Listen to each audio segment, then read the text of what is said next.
Bismillahirrahmanirrahim.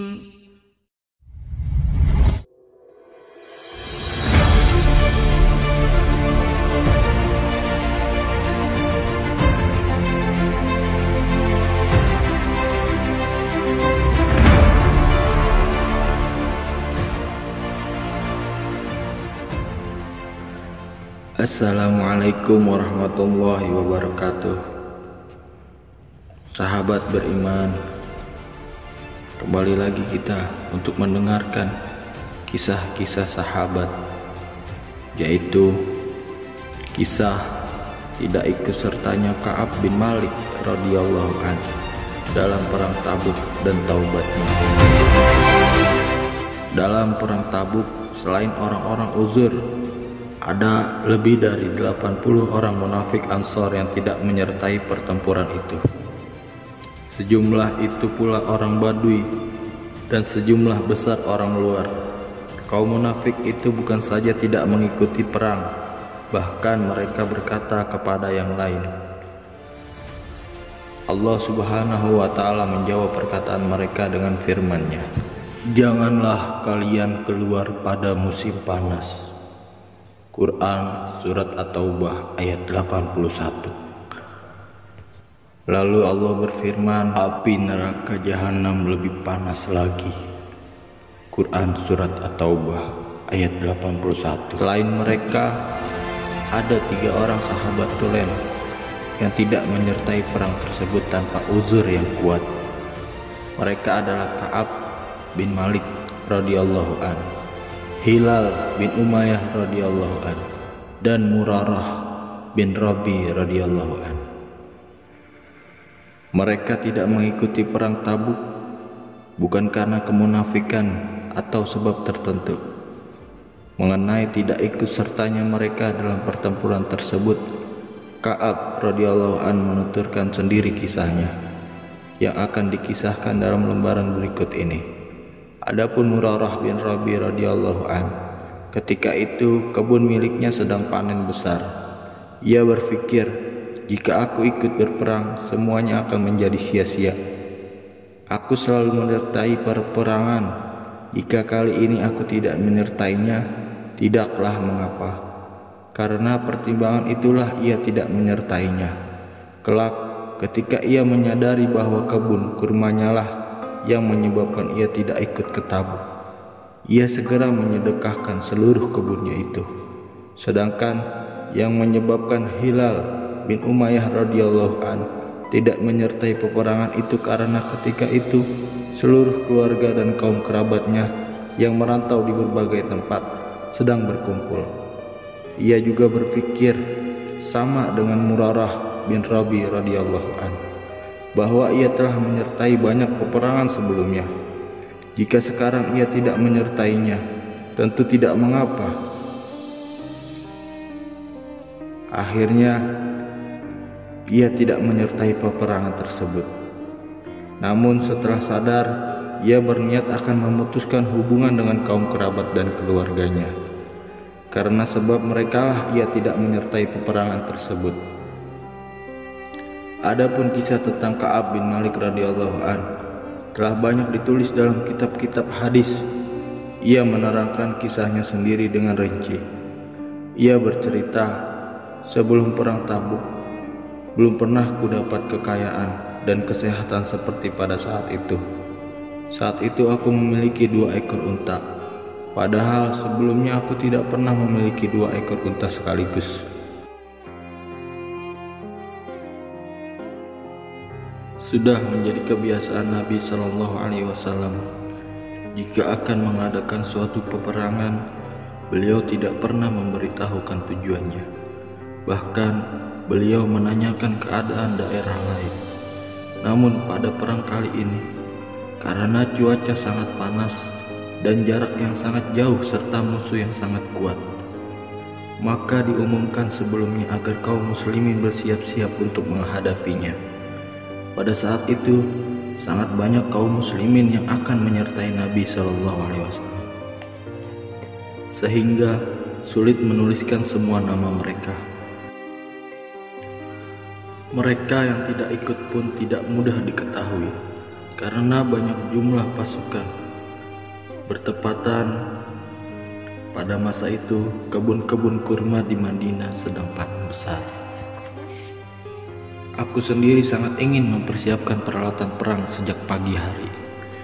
Namun sampai sore hari, keinginanku itu belum terlaksana.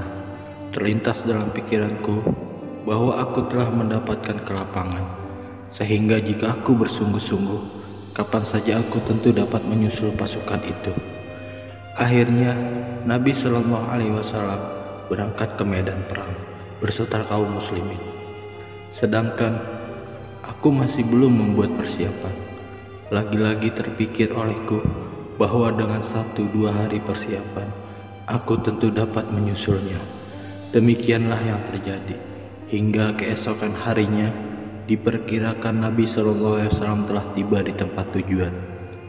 Saat itu aku telah berusaha, namun peralatan belum siap. Ketika ku perhatikan keadaan sekeliling Madinah Thayyibah, ternyata yang kulihat hanyalah orang-orang yang sudah dikenal kemunafikannya dan orang-orang yang uzur. Setelah Nabi SAW berserta rombongan tiba di tempat yang dituju, beliau bertanya, "Mengapa Ka'ab bin Malik tidak kelihatan?" Seorang sahabat menjawab, "Ya Rasulullah, harta dan untanya telah memikat dirinya." Mu'adz radhiyallahu anhu menyahut, "Ia tidak benar. Selama ini kita telah mengenal Ka'ab seorang yang baik." Namun Nabi SAW diam saja tanpa mengucapkan sepatah kata pun. Beberapa hari kemudian, ku dengar berita kedatangan Nabi SAW di Madinah. Aku langsung merasa takut dan cemas. Terlintas niat di dalam hati untuk memberi alasan bohong, sekedar menghindari kemarahan Nabi SAW. Dapat saja aku berbohong, lalu di kemudian hari meminta maaf kepada beliau. Aku pun bermusyawarah dengan seluruh keluarga. Namun setelah mendengar Rasulullah SAW benar-benar telah tiba di Madinah, keputusanku dalam hati bahwa tanpa kejujuran tidak ada yang dapat menyelamatkan diriku, sehingga aku bertekad akan berkata jujur di hadapan beliau. Telah menjadi kebiasaan Nabi SAW yang mulia. Setiap kembali dari perjalanan, mula-mula beliau akan masuk masjid, lalu sholat tahiyatul masjid 2 rakaat, dan duduk sejenak memberi kesempatan kepada orang-orang yang ingin bertemu. Begitu Nabi SAW duduk, maka kaum munafik langsung mendatangi Nabi SAW dan mengemukakan berbagai alasan serta sumpah palsu mereka atas ketidakikutan serta mereka dalam perang itu.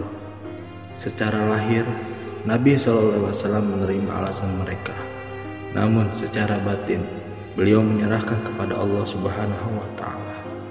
Kemudian tibalah giliranku. Aku mendekati beliau dan memberi salam kepada beliau.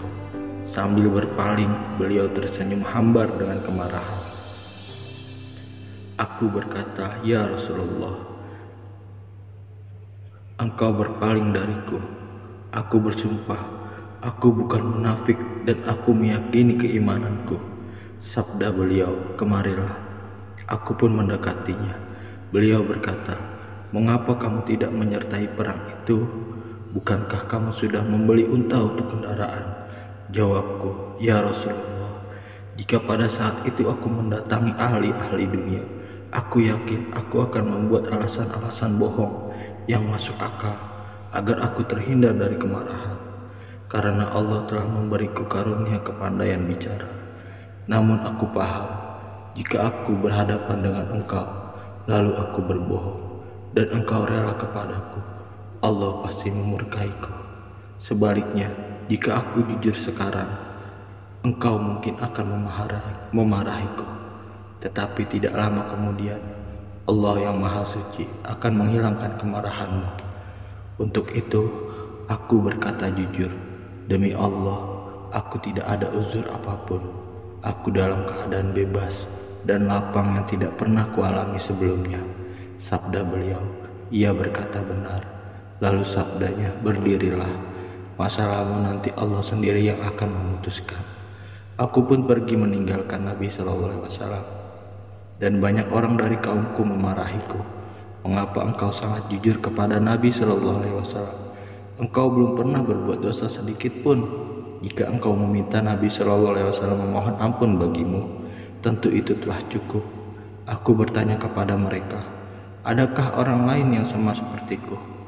Mereka memberitahu bahwa selain diriku ada 2 orang yang lain yang berbuat sama seperti aku terhadap Nabi Shallallahu Alaihi Wasallam, dan mereka pun mendapat jawaban yang sama denganku. Mereka adalah Hilal bin Umayyah dan Murarah bin Rabi radhiyallahu anhuma. Aku tahu kedua orang itu adalah orang soleh yang telah ikut dalam perang Badar. Mereka mengalami nasib serupa denganku, dan Nabi SAW melarang orang lain berbicara dengan kami bertiga.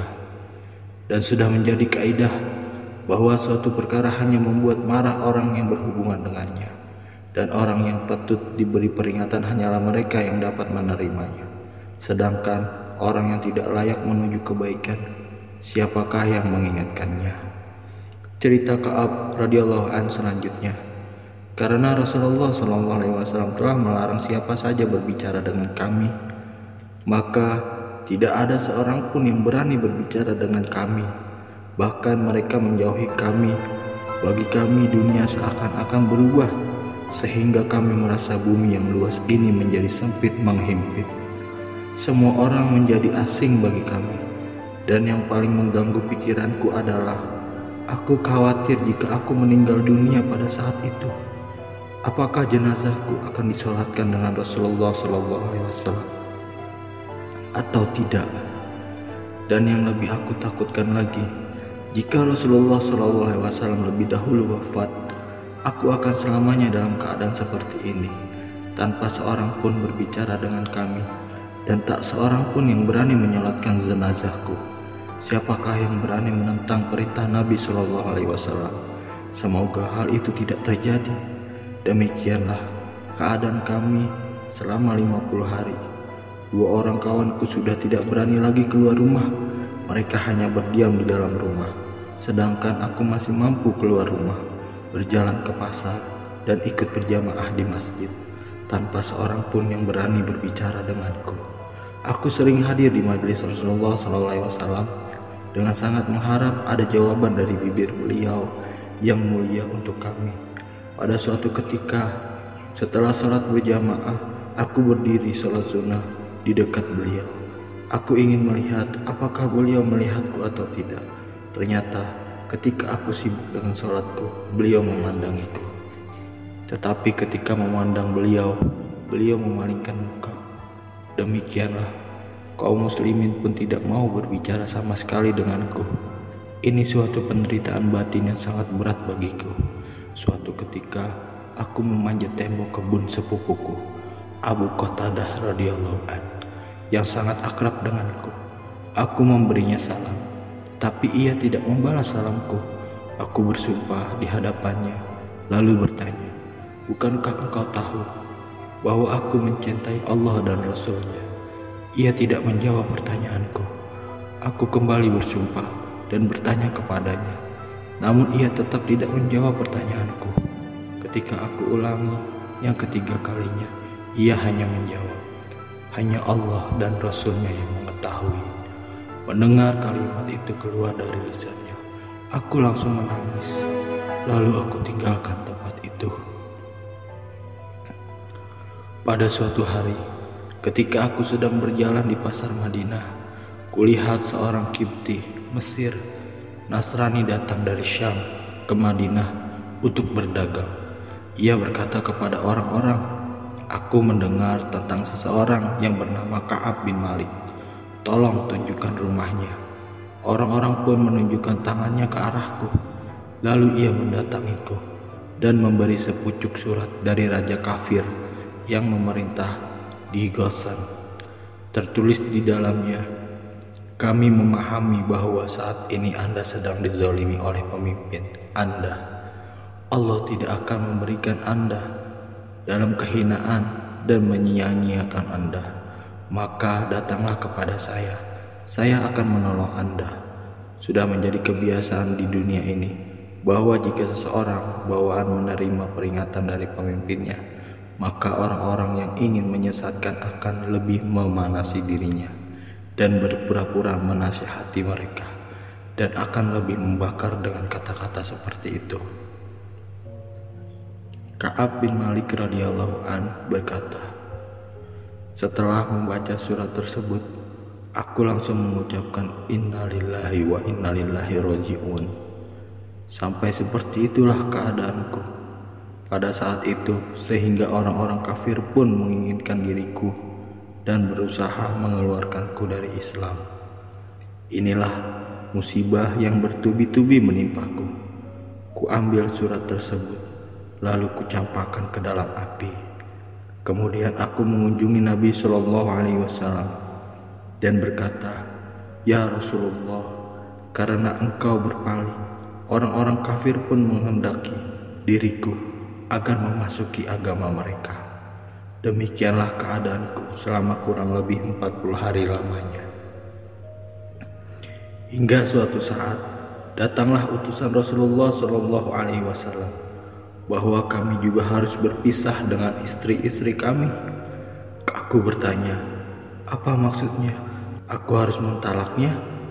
Jawabnya mereka, bukan, tetapi sekedar berpisah untuk sementara. Utusan itu pun mendatangi kedua temanku untuk menyampaikan hal yang sama. Aku berkata kepada istriku, pulanglah ke rumah orang tuamu dan tinggallah di sana selama Allah belum memutuskan masalah ini. Sedangkan istri Hilal bin Umayyah radhiyallahu anhu menemui Rasulullah SAW dan menyampaikan, Hilal sudah sangat tua. Jika tidak ada yang mengurusnya, itu dapat mencelakakan dirinya. Maka aku meminta izin kepadamu jika engkau mengizinkannya, dan berbaik hati kepadaku. Aku ingin melayaninya. Sahut Nabi SAW, kamu boleh merawatnya, asalkan tidak berhubungan badan dengannya. Jawab istrinya, ya Rasulullah, ia sudah tidak memiliki keinginan lagi semenjak peristiwa ini menimpanya. Ia menghabiskan waktunya dengan menangis. Ka'ab radhiyallahu an melanjutkan, ada yang mengusulkan kepadaku agar aku berbuat seperti Hilal, yaitu meminta kepada Nabi SAW agar istriku melayaniku. Mungkin aku akan diizinkan untuk tinggal dengan istri. Namun aku menjawab, Hilal sudah tua, sedangkan aku masih muda. Aku tidak tahu apa jawaban Rasulullah SAW. Untuk itu, aku tidak akan meminta izin untuk hal itu. Keadaan tersebut berjalan selama 10 hari, sehingga kehidupan tanpa berbicara dan tanpa bergaul ini telah berjalan selama 50 hari. Pada hari ke-50, aku sholat subuh di atas atap rumahku. Setelah itu, aku duduk di tempat itu dengan bersedih hati. Bumi terasa sempit bagiku. Tiba-tiba dari arah Bukit Saleh, sebuah bukit di Madinah, terdengar suara keras, "Hai Ka'ab, ada berita baik untukmu." Demikian gembiranya aku sehingga aku langsung sujud syukur dan menangis gembira. Aku tahu bahwa kesempitan ini telah berakhir. Setelah sholat subuh tadi, Rasulullah SAW mengumumkan ampunan bagi kami. Berita yang pertama kami dengar adalah dari orang yang membawa berita dari atas gunung itu. Kemudian datang lagi seorang yang berkuda membawa berita yang sama. Karena sangat gembira, langsung kulepaskan pakaian yang sedang kupakai dan aku berikan pakaian itu kepada pembawa berita tersebut. Padahal pada saat itu aku tidak memiliki lagi pakaian kecuali pakaian yang kupakai itu. Lalu kupinjam pakaian itu untuk menghadap Rasulullah SAW. Kabar gembira ini pun telah disampaikan kepada kedua temanku. Setiba di masjid, para sahabat radhiyallahu anhum sedang duduk mengelilingi Nabi SAW, dan mereka memberi selamat kepadaku. Berkenan dengan kabar gembira ini, yang pertama kali memberi selamat ialah Abu Thalhah radhiyallahu anhu. Aku memeluk dan menyalaminya. Peristiwa ini tidak akan kulupakan. Kemudian kudekati tempat duduk Rasulullah SAW dan memberi salam kepadanya. Tampak wajah beliau penuh dengan nur. Beliau memperlihatkan wajah yang penuh nur kegembiraan itu kepadaku. Aku sangat terpaku melihat wajah Nabi SAW yang berbahagia dan bercahaya seperti bulan purnama. Aku berkata, "Ya Rasulullah, untuk sempurnanya taubatku, aku ingin menyedekahkan seluruh hartaku di jalan Allah. Sebab harta inilah yang telah menjerumuskanku ke dalam musibah besar." Sabda beliau, "Nanti kamu akan mengalami kesulitan. Sebaiknya sisakan sebagian harta itu untukmu." Maka aku sedekahkan seluruh hartaku kecuali harta rampasan yang kuperoleh di Khaybar. Aku merasa bahwa kejujuran telah menghasilkan kegembiraan bagiku. Oleh sebab itu, aku berjanji akan selalu berkata jujur.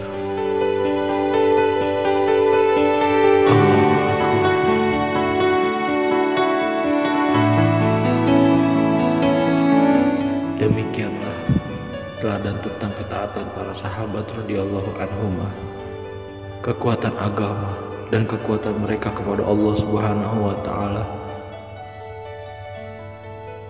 Meskipun sebelumnya mereka selalu mengikuti berbagai peperangan, tetapi karena sekali saja mereka tidak mengikutinya, mereka mendapatkan penderitaan selama 50 hari.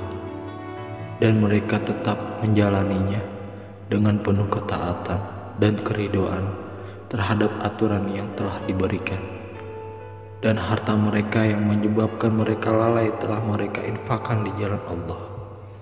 Meskipun kejadian itu membuat orang-orang kafir membujuk mereka agar meninggalkan Islam, iman mereka semakin teguh.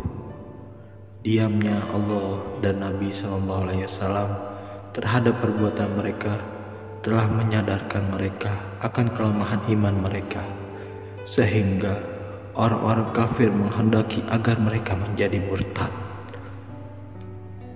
Kita juga orang Islam. Firman Allah Subhanahu wa taala dan sabda Rasulullah SAW tertera di depan kita. Namun perintah Allah Subhanahu wa taala yang paling besar dan tidak ada yang lebih besar darinya setelah iman, yaitu sholat. Apakah sudah kita tunaikan? Sedangkan bagi yang telah menunaikannya, bagaimanakah mereka melakukannya? Apalagi dengan zakat, haji, dan sebagainya yang perlu mengeluarkan uang. Allahu Akbar. Inilah kisah sahabat Nabi.